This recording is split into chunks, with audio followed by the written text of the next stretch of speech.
Mi nombre es Aurelio Vega.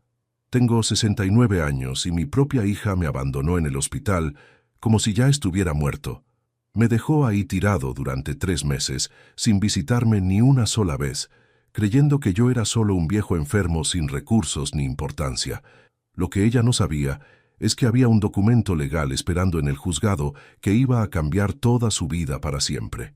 Pero antes de contarte qué sorpresa tenía preparada el juez, tengo que explicarte cómo llegué hasta esa cama de hospital donde mi hija decidió que ya no valía la pena visitarme. Todo empezó un martes por la mañana, cuando me desperté con un dolor en el pecho que me cortaba la respiración. Vivía solo en mi casa desde que murió mi esposa Graciela hace 2 años.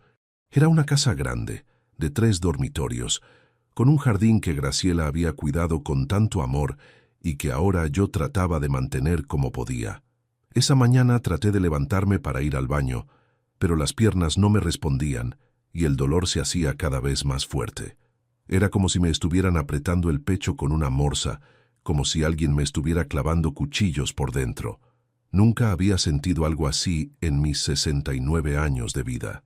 Me quedé acostado unos minutos, esperando que el dolor pasara, pensando que tal vez era algo que había comido la noche anterior o algún músculo que había forzado trabajando en el jardín, pero el dolor no solo no pasaba, sino que empeoraba. Sentía que me faltaba el aire, que el corazón me latía demasiado rápido. Logré llegar hasta el teléfono y llamé al único número que tenía grabado en mi memoria, el de mi hija Mónica. Sabía que era temprano, que tal vez todavía estaba durmiendo, pero el dolor era tan fuerte que no podía esperar más. El teléfono sonó 5 veces antes de que atendiera. Atendió con esa voz de fastidio que usaba siempre que yo la llamaba, esa voz que me hacía sentir como si estuviera molestando. Era un tono que había desarrollado en los últimos años, especialmente después de que murió Graciela, como si mis llamadas fueran siempre una interrupción en su vida perfectamente organizada. «¿Qué querés, papá?», me dijo sin ni siquiera preguntar cómo estaba. No me dijo buenos días, no me preguntó si había dormido bien, no mostró ningún interés en por qué la podía estar llamando tan temprano. Solo esa pregunta directa, casi agresiva, como si yo fuera un vendedor telefónico molesto. «Mónica», le dije con la voz entrecortada por el dolor, «me siento muy mal. Tengo un dolor en el pecho que no puedo aguantar. Creo que necesito ir al hospital». «Ay, papá», me respondió suspirando. «¿No puede ser que siempre te enfermes cuando yo tengo cosas importantes que hacer?» Cosas importantes que hacer. Mi hija tenía cosas más importantes que hacer que ayudar a su padre que se estaba sintiendo mal. Pero el dolor era tan fuerte que no tuve fuerzas para discutir con ella. Está bien», me dijo finalmente. «Ahora salgo para allá, pero después no me llames por cualquier boludez, ¿eh? Te recuerdo que yo también tengo mi vida». Media hora después llegó Mónica con cara de pocos amigos. Cuando me vio tirado en el sillón, pálido y sudando frío, se dio cuenta de que esta vez no era un invento mío para llamar la atención. «Vamos, papá», me dijo mientras me ayudaba a ponerme una campera. «Te llevo al hospital, pero después me tengo que ir, porque tengo una reunión importante con unos clientes». Durante el viaje en el auto, yo iba agarrado del pecho tratando de respirar, con la frente llena de sudor frío y sintiendo que el mundo me daba vueltas. Cada bache en la calle me provocaba una punzada de dolor que me hacía gemir. Pero Mónica manejaba hablando por teléfono con alguien sobre no sé qué negocio, con el teléfono pegado a la oreja mientras yo me moría de dolor al lado. No sé si quería demostrarme que su vida seguía siendo más importante que mi emergencia médica, o si realmente no se daba cuenta de la gravedad de la situación. De vez en cuando me miraba por el espejo retrovisor y me preguntaba, «¿Estás bien, papá?», pero sin esperar respuesta porque inmediatamente seguía hablando por teléfono. Durante esos 20 minutos de viaje, mientras yo luchaba contra el dolor y el miedo, escuché toda su conversación telefónica sobre una reunión de trabajo, sobre números de ventas, sobre clientes difíciles.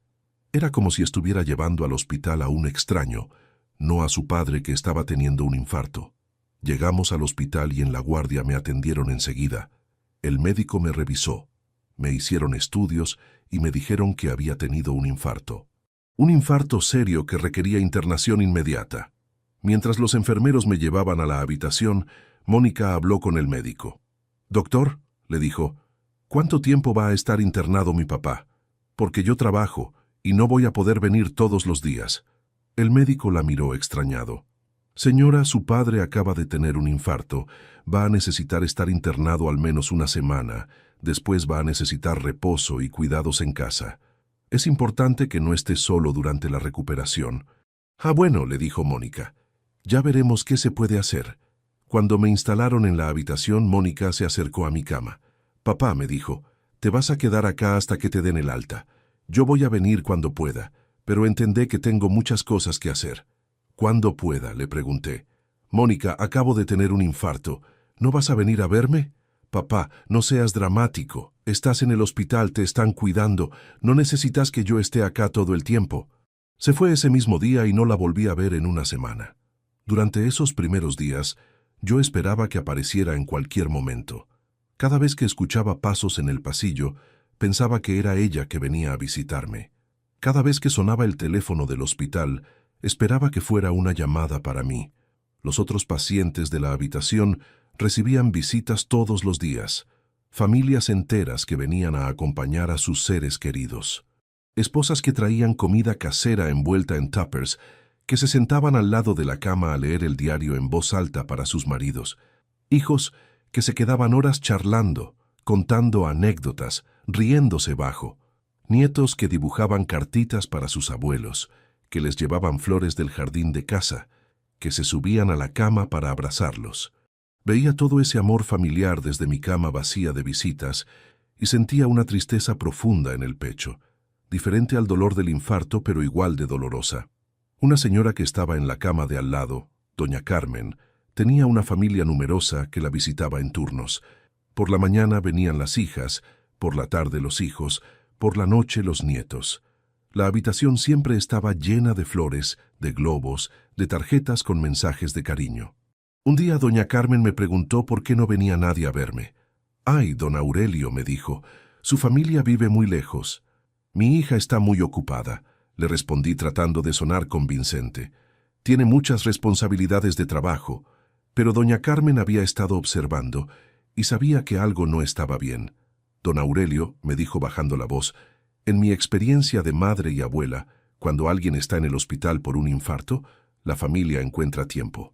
Siempre encuentra tiempo, por más ocupada que esté». Esas palabras me dolieron más que todos los medicamentos que me estaban dando. Porque tenía razón. Cuando realmente amas a alguien, cuando realmente te importa, encontrás tiempo.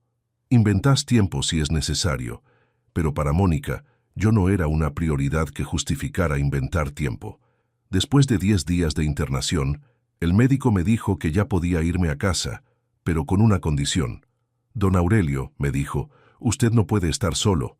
Necesita que alguien lo cuide, al menos durante el primer mes. ¿Tiene algún familiar que pueda acompañarlo?» Llamé a Mónica para contarle que me daban el alta. «Bueno, papá», me dijo, «mañana paso a buscarte, pero quiero que sepas que yo no me puedo quedar cuidándote. Tengo mi trabajo, mi vida, mis responsabilidades». «¿Y qué se supone que haga?», le pregunté. «No sé, papá. Contratá una enfermera, anda a un geriátrico, pero yo no me puedo hacer cargo de vos. Ya soy grande, tengo mis propios problemas». Al día siguiente vino a buscarme, pero no sola. Vino con un folleto de un geriátrico. «Papá», me dijo mientras me ayudaba a subir al auto, «estuve averiguando y encontré este lugar que está muy bien.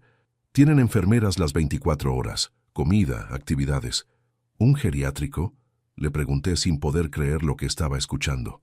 «Mónica, recién salgo del hospital. No necesito un geriátrico, necesito a mi familia». «No seas tan dramático, papá. El geriátrico es la mejor opción para vos. Vas a estar bien cuidado, y yo voy a poder visitarte los fines de semana». Los fines de semana. Mi hija me quería meter en un geriátrico y visitarme solo los fines de semana, como si fuera una obligación molesta que tenía que cumplir. Ese día me llevó de vuelta a mi casa, pero me dejó con el folleto del geriátrico. «Pensalo, papá», me dijo antes de irse. «Es lo mejor para los dos. Vos vas a estar cuidado y yo voy a estar tranquila sabiendo que estás bien». Durante las siguientes semanas, Mi recuperación fue lenta y dolorosa. El médico me había dado una lista enorme de medicamentos que tenía que tomar en horarios específicos. Pastillas para la presión, pastillas para el corazón, pastillas para la circulación, pastillas para prevenir otro infarto. La mesita de luz parecía una farmacia. También me había dicho que no podía hacer esfuerzos, que tenía que caminar pero sin agitarme, que tenía que comer sin sal, que tenía que controlar el estrés. Una dieta nueva, una rutina nueva, una vida nueva para un hombre de 69 años que había vivido de otra manera durante toda su vida. Los primeros días después del alta fueron terribles. Me despertaba por las noches con miedo de que volviera el dolor, con miedo de que me diera otro infarto y no hubiera nadie para ayudarme. Cada puntada en el pecho me generaba pánico, cada falta de aire me hacía pensar que era el final. Necesitaba que alguien me acompañara a los controles médicos, porque el médico me había prohibido manejar durante el primer mes. Necesitaba ayuda para hacer las compras, porque no podía cargar peso. Necesitaba que alguien me recordara los horarios de los medicamentos porque eran tantos que me confundía. Pero sobre todo, necesitaba compañía. Necesitaba sentir que alguien se preocupaba por mí, que alguien estaría ahí si me pasaba algo. Después de vivir 40 años con Graciela, la soledad se había vuelto insoportable, y más después del susto del infarto. Mónica aparecía una vez por semana, siempre apurada, siempre con la misma conversación. ¿Ya decidiste lo del geriátrico, papá? No podés seguir viviendo solo. Es peligroso para vos y una preocupación constante para mí. Una preocupación constante, como si realmente se preocupara por mí. Durante todos esos días de recuperación, ni una vez se quedó a almorzar conmigo. Ni una vez me preguntó si necesitaba que me comprara algo en el supermercado. Ni una vez se ofreció a acompañarme al médico. Un día, mientras revisaba unos papeles viejos que tenía guardados en una caja en el armario del dormitorio, encontré algo que me hizo sonreír por primera vez en semanas. Era una carpeta con documentos legales que había firmado hace 5 años con la ayuda de un abogado. Me había olvidado completamente de esos papeles. Los había guardado después de firmarlos, pensando que tal vez nunca los iba a necesitar, esperando que nunca llegara el momento de usarlos. Pero ahí estaban, esperándome como una carta guardada que había olvidado que tenía. Resulta que después de que murió Graciela, cuando me di cuenta de lo solo que había quedado y de cómo había cambiado la actitud de Mónica hacia mí, yo había tomado algunas decisiones legales importantes. Decisiones preventivas, por así decirlo. Como cuando uno se pone el cinturón de seguridad esperando no necesitarlo nunca, pero sabiendo que está ahí por si acaso. En esos papeles estaba todo detallado. Una donación condicional de todos mis bienes, con cláusulas muy específicas sobre el trato que esperaba de mi familia. Lo había hecho con la ayuda del doctor Ruiz, un abogado especialista en derecho de familia que me había explicado todos mis derechos como persona mayor. La donación incluía la casa donde Mónica vivía ahora, una casa que yo le había regalado cuando se casó, pensando que era una inversión en su futuro y en la relación con sus futuros hijos. También incluía un terreno en la zona norte de la ciudad que había comprado como inversión y que ahora valía una fortuna, debido al desarrollo inmobiliario de la zona. Estaban las acciones de la empresa de transportes donde había trabajado durante 30 años y que me habían dado como parte de la jubilación. Estaban los ahorros que había juntado toda la vida, depositados en 3 bancos diferentes por seguridad, y estaba la colección de monedas antiguas que había heredado de mi padre y que según un tasador valía mucho dinero. En total, era un patrimonio considerable. No era millonario, pero tampoco era pobre.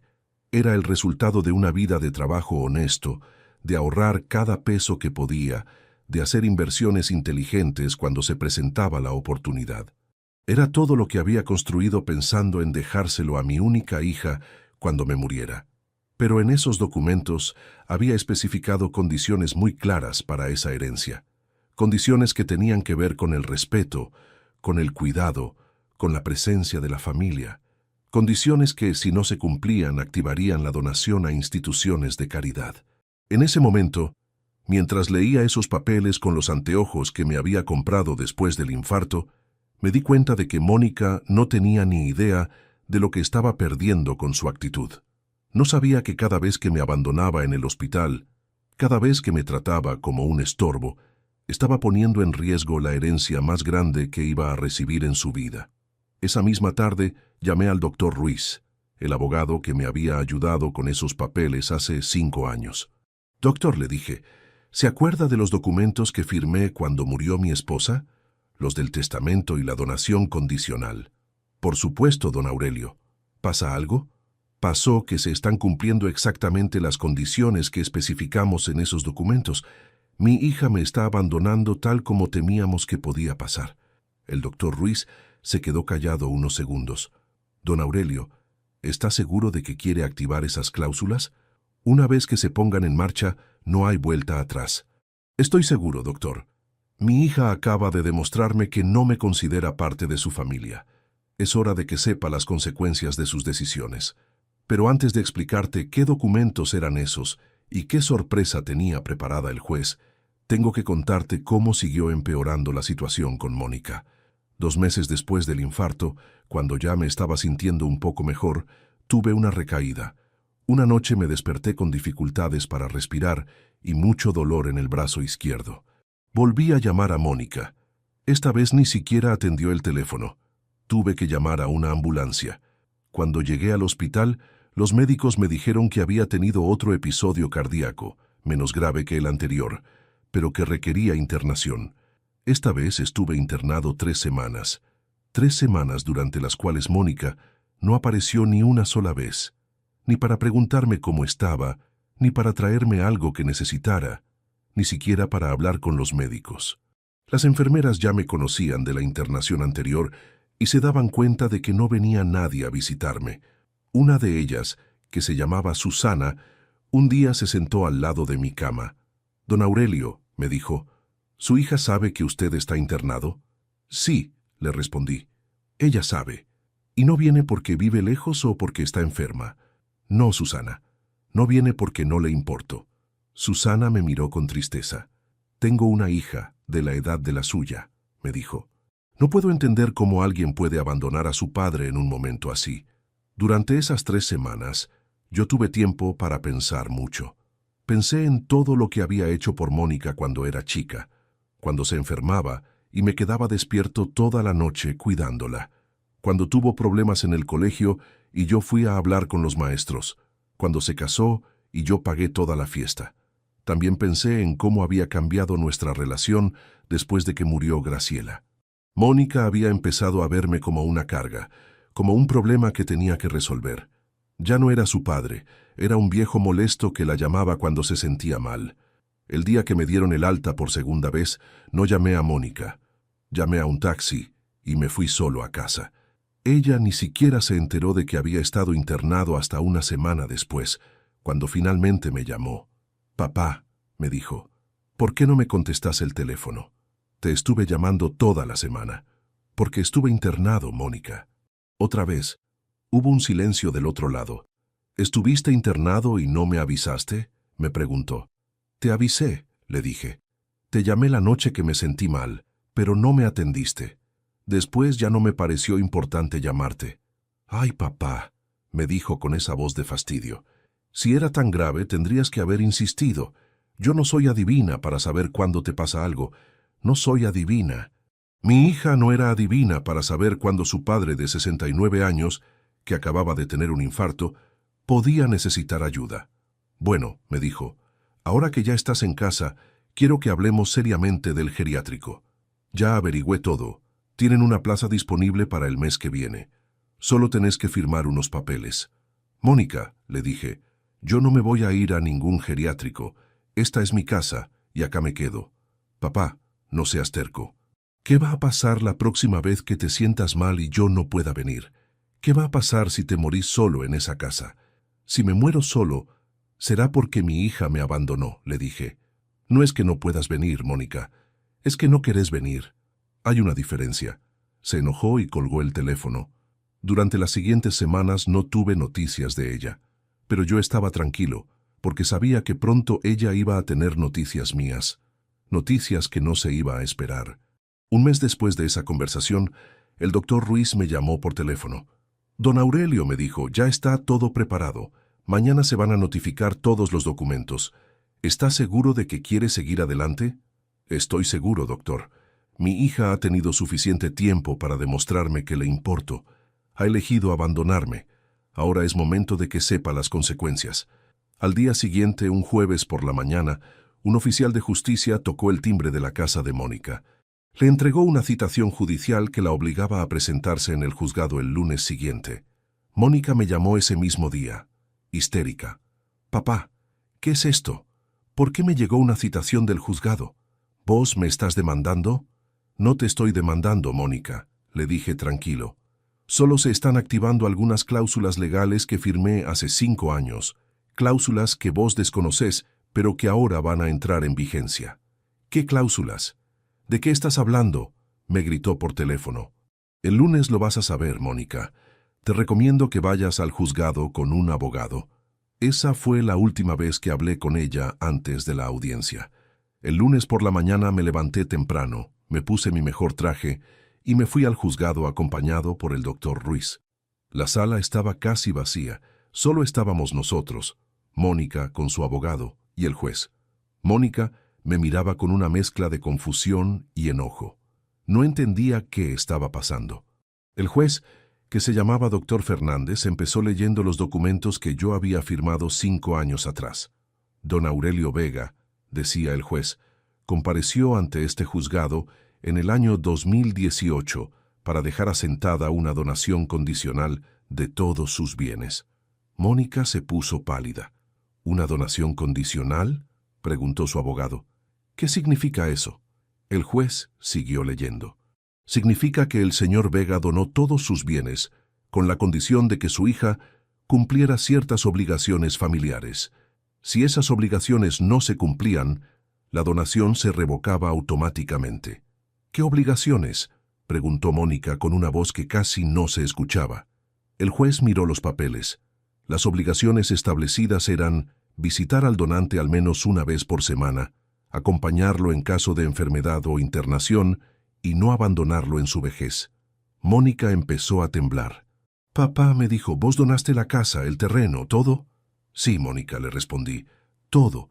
La casa donde vivís ahora, el terreno de la esquina que vale una fortuna, las acciones de la empresa, los ahorros del banco, todo». «¿A quién se lo donaste?», me preguntó llorando. «A varias instituciones de caridad», le dije, «asilos de ancianos, comedores infantiles, fundaciones que cuidan a gente abandonada como yo». El juez siguió explicando. Según los documentos, el señor Vega estableció un periodo de prueba de 5 años para que su hija demostrara si cumplía con las obligaciones familiares. Ese periodo venció la semana pasada. Mónica se levantó de la silla.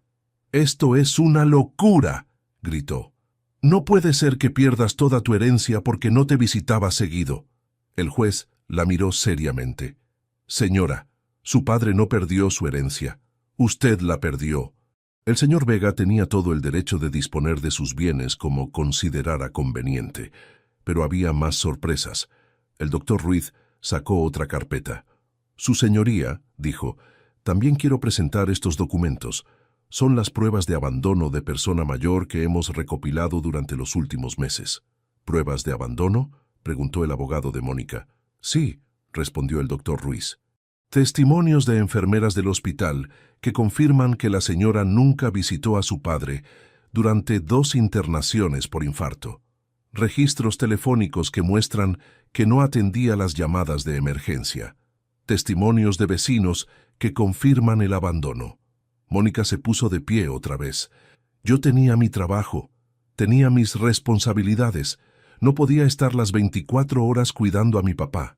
«Nadie le pedía que estuviera las 24 horas, señora», le dijo el juez, «pero sí que cumpliera con las obligaciones mínimas de una hija hacia su padre. Visitarlo cuando estaba enfermo no era una exigencia exagerada». En ese momento, Mónica me miró con una cara que nunca le había visto. «Papá», me dijo, «vos realmente me vas a quitar toda la herencia. Después de todo lo que hiciste por mí cuando era chica». «Mónica», le dije, «todo lo que hice por vos cuando eras chica, lo hice porque eras mi hija y te amaba. Esperaba que cuando yo fuera viejo, vos hicieras lo mismo por mí». Pero elegiste abandonarme. No te abandoné, gritó. Te llevé al hospital, me preocupé por vos. Me llevaste al hospital y después desapareciste durante semanas, le respondí. Te preocupaste tanto por mí que querías meterme en un geriátrico para no tener que cuidarme. El juez golpeó con el martillo. Silencio, por favor. Después de revisar toda la documentación, este juzgado confirma que se han cumplido las condiciones establecidas en la donación condicional. Los bienes del señor Vega pasan a ser propiedad de las instituciones beneficiarias mencionadas en el documento original. Mónica se desplomó en la silla. En 5 minutos había perdido una herencia que valía millones. La casa donde vivía, el terreno que pensaba vender cuando yo me muriera, todos los ahorros que creía que iban a ser suyos. Pero el juez todavía no había terminado. Además, continuó, este juzgado ordena la investigación por abandono de persona mayor. La Fiscalía evaluará si corresponde iniciar acciones penales contra la señora Mónica Vega por el abandono sistemático de su padre. ¿Acciones penales?, preguntó Mónica con los ojos llenos de lágrimas. Sí, señora, le respondió el juez. El abandono de personas mayores es un delito, y según las pruebas presentadas, usted abandonó a su padre durante 2 episodios de enfermedad grave. Cuando salimos del juzgado, Mónica me siguió hasta la vereda. Papá, me dijo llorando, podemos arreglar esto. Yo voy a cuidarte, te lo prometo. Voy a visitarte todos los días, voy a estar cuando me necesites. Es tarde, Mónica, le dije. Tuviste 5 años para demostrarme que te importaba. Tuviste 2 infartos míos para demostrarme que eras mi hija. Elegiste tu trabajo, tus cosas importantes, tu vida. Ahora yo elijo la mía. Pero papá, ¿dónde vas a vivir? ¿Qué vas a hacer sin la casa? Voy a vivir en un departamento que me compraron las instituciones beneficiarias, le dije. Un departamento cómodo donde voy a estar bien cuidado. Irónico, ¿no? Van a cuidarme mejor gente extraña que mi propia hija. Los meses siguientes fueron los más tranquilos que había tenido en años. El departamento que me consiguieron estaba en un edificio moderno con portero las 24 horas y un servicio médico dentro del mismo edificio. Todos los días venía una enfermera a controlar mis medicamentos y mi presión. 3 veces por semana venía una mucama a limpiar y cocinar. Los fines de semana organizaban actividades para los residentes mayores. Por primera vez en mucho tiempo me sentía cuidado. No era una carga para nadie. No molestaba a nadie con mis achaques. No tenía que pedirle favores a una hija que me veía como un estorbo. Mónica trató de comunicarse conmigo varias veces durante esos primeros meses. Me llamaba, me mandaba cartas, hasta vino al edificio a buscarme. Pero el portero tenía instrucciones de no dejarla subir. Una tarde, después de 6 meses de no verla, acepté recibir una de sus llamadas. Papá, me dijo con una voz cansada, quiero pedirte perdón. Me doy cuenta de que me mandé muchas macanas contigo. Te diste cuenta tarde, Mónica, le respondí. Perdón por no haberte visitado en el hospital. Perdón por no haberte cuidado como tenía que hacerlo.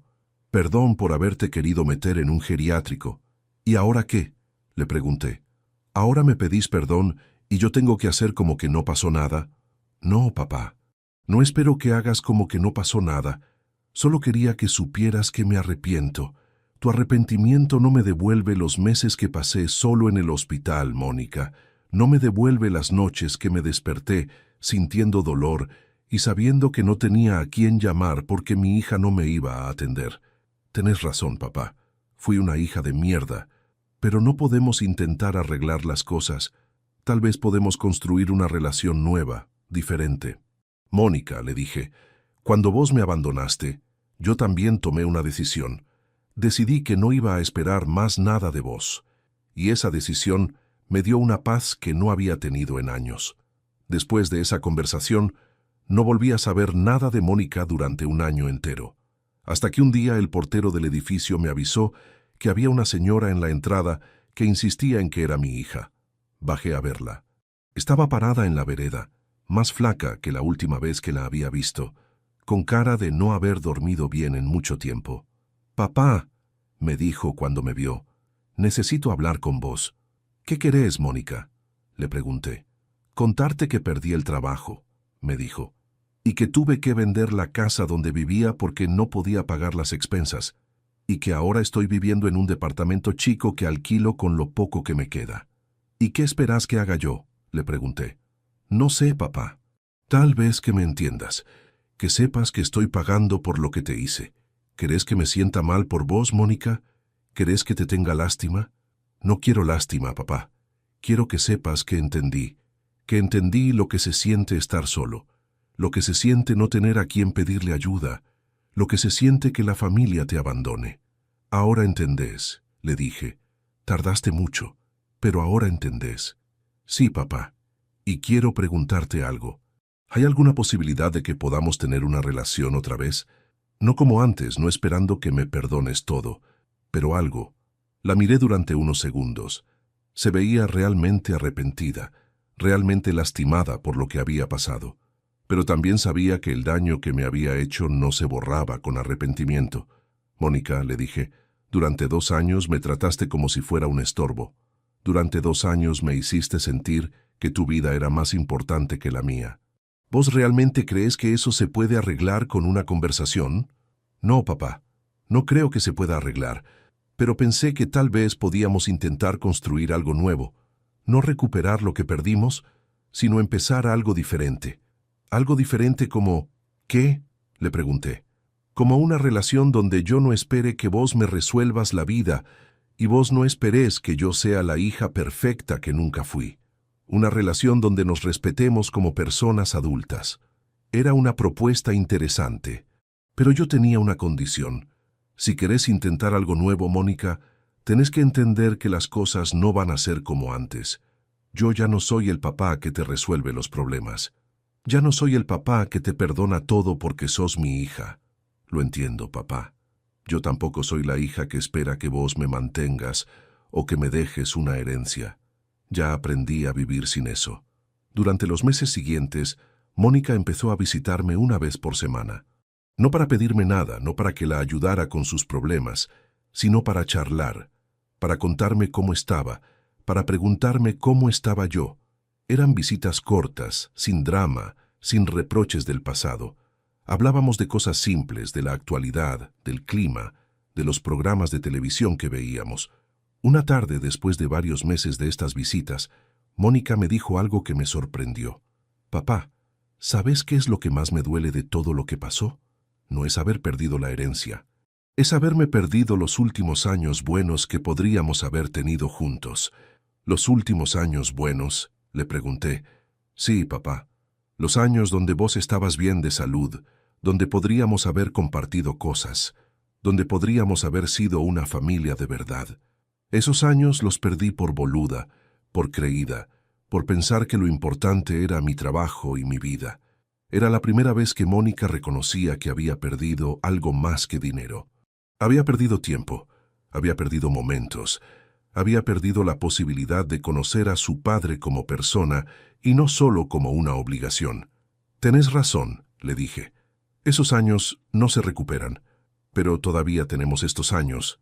Ya no soy el mismo hombre que era antes del infarto, ya no tengo la misma energía, pero todavía estoy acá. Sí, papá. Y yo ya no soy la misma mujer que creía que el trabajo era más importante que la familia. También aprendí cosas en estos años. Aprendí lo que se siente estar sola. Aprendí lo que se siente no tener a quien recurrir.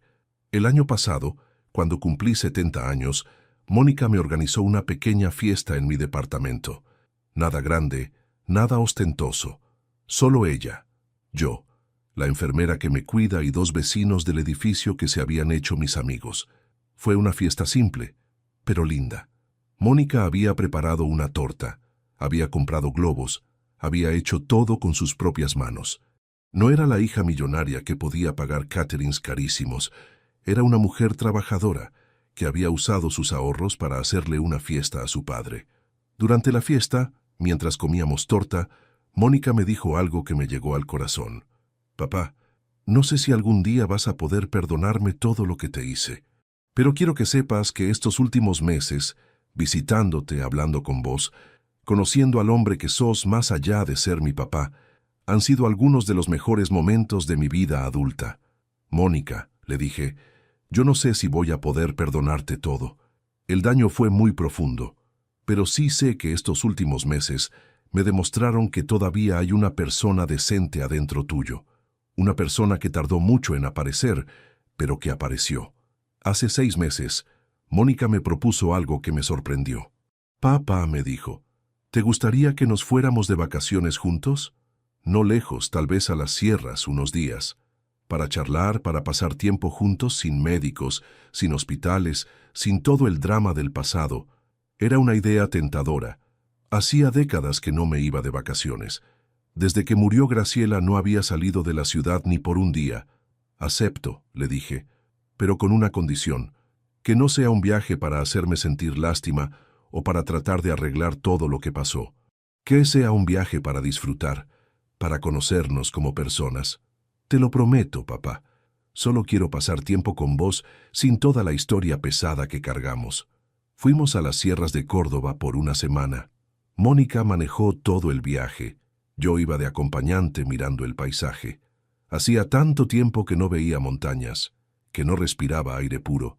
Nos hospedamos en una cabaña pequeña con 2 cuartos. Mónica cocinaba por las mañanas. Yo preparaba el mate por las tardes. Salíamos a caminar por senderos fáciles. Nos sentábamos en bancos de plaza a mirar pasar la gente. Una noche, mientras tomábamos mate en el porche de la cabaña, Mónica me preguntó algo que me hizo pensar. Papá, ¿vos crees que mamá estaría orgullosa de cómo terminó todo esto? No sé, Mónica, le respondí. Tu mamá siempre fue muy protectora de la familia. Creo que estaría triste por todo lo que pasó, pero tal vez estaría contenta de ver que al final encontramos una manera de estar juntos otra vez. Creo que mamá me habría cagado a pedos por haberte abandonado en el hospital, me dijo Mónica riéndose. Tu mamá no te habría cagado a pedos, le dije. Te habría explicado, con su paciencia de siempre, que la familia es lo único que realmente importa. Esa semana en las sierras me hizo dar cuenta de que Mónica realmente había cambiado. No era la misma mujer egoísta que me había abandonado en el hospital.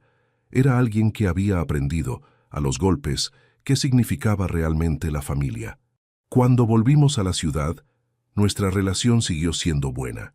Mónica siguió visitándome una vez por semana, pero ahora las visitas eran diferentes. Eran más relajadas, más genuinas. Ya no había tensión entre nosotros.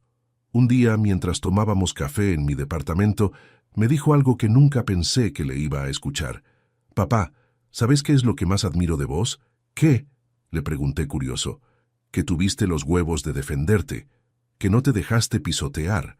Cuando yo te estaba tratando como basura, vos encontraste la manera de hacerme entender que estaba mal, no con gritos, no con violencia, sino con inteligencia. Mónica, le dije, yo no quería lastimarte, quería educarte, quería que entendieras que los padres no son objetos descartables que se pueden tirar cuando molestan. Y lo logró, papá. Lo entendí. Tardé mucho, perdí mucho en el camino, pero lo entendí. Hace 3 meses pasó algo que me hizo reflexionar mucho sobre todo lo que habíamos vivido. Mónica vino a visitarme un día y me encontró tirado en el suelo del departamento. Me había mareado y me había caído. Esta vez, en lugar de llamar a una ambulancia o llevarme corriendo al hospital, se quedó conmigo. Me ayudó a levantarme, me sentó en el sofá, me trajo agua, me tomó la presión con el tensiómetro que tengo en casa. Papá, me dijo, ¿te sentís mejor? ¿Querés que llamemos al médico? Sí, llamemos al médico, le dije. Pero no necesitamos ir al hospital. Con que venga acá está bien. Vino el médico, me revisó. Me dijo que había sido una baja de presión por el calor, nada grave. Mónica se quedó conmigo toda la tarde para asegurarse de que estuviera bien. Esa tarde me di cuenta de algo importante. Mi hija había aprendido a cuidarme.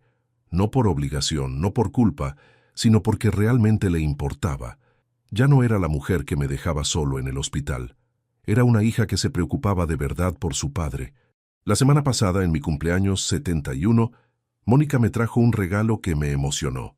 Era un álbum de fotos con todas las imágenes que había podido rescatar de nuestra vida en familia. Fotos de cuando ella era chica, fotos de Graciela, fotos de cumpleaños y navidades. En la primera página había escrito una dedicatoria que decía: para el papá que tuve la suerte de recuperar. Gracias por enseñarme que nunca es tarde para ser mejor persona. Mónica, le dije después de mirar todo el álbum, este es el mejor regalo que me has dado en toda tu vida. No por las fotos, sino por lo que representa. ¿Qué representa, papá?, me preguntó. Representa que entendiste, que aprendiste, que te convertiste en la hija que siempre esperé que fueras. Hoy, mientras escribo esta historia en mi mente para contártela, puedo decir que estoy en paz. No recuperé toda la relación que tenía con Mónica antes de que muriera Graciela, pero construimos algo nuevo. Algo basado en respeto mutuo, en cariño genuino, en tiempo compartido sin obligaciones. ¿Me arrepiento de haber activado esas cláusulas legales? ¿Me arrepiento de haberle quitado la herencia a mi hija? No, para nada, porque esas acciones le enseñaron algo que mis palabras nunca pudieron enseñarle, que los actos tienen consecuencias. Mónica tuvo que perder todo para darse cuenta de lo que realmente importaba. Tuvo que quedarse sola para entender lo que yo había sentido cuando me abandonó. Tuvo que enfrentar las dificultades económicas para valorar lo que realmente vale en la vida. El juez tenía razón cuando confirmó la donación condicional. Los padres tenemos derecho a ser respetados, tenemos derecho a ser cuidados, tenemos derecho a no ser abandonados como perros viejos cuando ya no servimos para nada. Y los hijos tienen que entender que la herencia no es un derecho, es un regalo que se gana con amor, con respeto, con presencia. Un regalo que se puede perder si uno decide que su familia no importa. Las instituciones que recibieron mis bienes están haciendo un trabajo hermoso. Con ese dinero están cuidando a otros viejos abandonados como yo fui.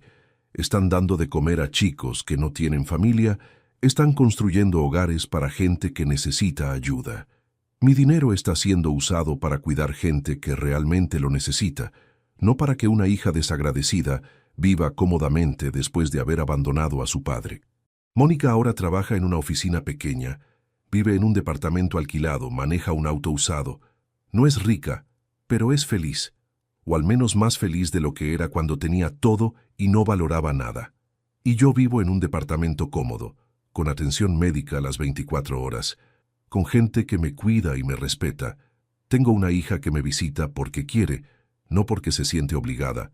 Tengo una relación basada en cariño genuino, no en interés económico. A vos que me escuchaste hasta acá, a vos que me acompañaste en esta historia, quiero decirte algo importante. Si tenés hijos, enséñales desde chicos que la familia se cuida, que los padres no son una carga, son una bendición, que el tiempo que compartimos juntos no se recupera nunca. Y si tenés padres mayores, no los abandones. No importa que tengas trabajo, que tengas responsabilidades, que tengas tu propia vida. Ellos te dieron la vida, te criaron, se sacrificaron por vos. Merecen tu tiempo, tu cariño, tu presencia, porque cuando los pierdas, no vas a poder recuperar el tiempo que no les dedicaste. No vas a poder decirles las cosas que no les dijiste. No vas a poder cuidarlos como tendrías que haberlos cuidado. Mónica tuvo suerte, tuvo la oportunidad de rectificar, de aprender, de construir una relación nueva conmigo, pero no todos tienen esa suerte. A veces la gente se da cuenta tarde, cuando ya no hay vuelta atrás. ¿Qué harías vos en mi lugar? ¿Te habrías defendido como me defendí yo, o habrías aguantado el abandono en silencio? ¿Crees que tuve razón en quitarle la herencia a mi hija, o fui muy duro? Contame desde qué ciudad me estás escuchando, y contame si esta historia te sirvió para reflexionar sobre tu propia familia. Porque al final del día, la familia es lo único que realmente importa, pero solo cuando está basada en amor y respeto mutuo. Si tu familia te abandona, deféndete. Si tu familia no te valora, hacete valer. Y si tu familia se da cuenta de sus errores y quiere rectificar, dale una oportunidad. Pero nunca dejes que te pisoteen solo porque compartís la misma sangre. La sangre te hace pariente, pero el amor y el respeto te hacen familia. Y esa es la diferencia que mi hija tardó muchos años en entender, pero que finalmente entendió.